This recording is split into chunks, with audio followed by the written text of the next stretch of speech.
What kind of person calmly admits he is the definition of hate? On November 17, 1987, in Ina, a drifter named Tommy Lynn Sells was hitchhiking along the highway.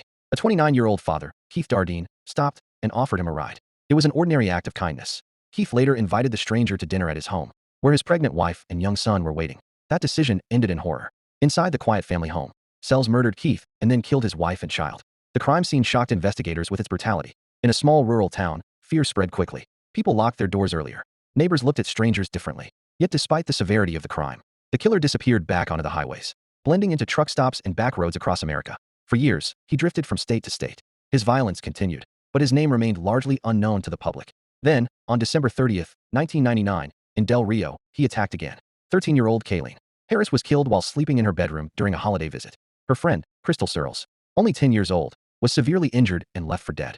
But Crystal survived. Despite critical wounds, she managed to reach help. In the hospital, she described the attacker in detail. Her testimony became the turning point.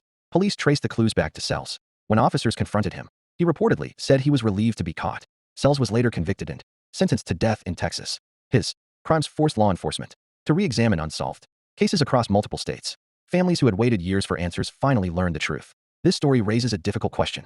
How do we recognize danger when it wears an ordinary face? And how many lives depend on the courage of a single survivor willing to speak?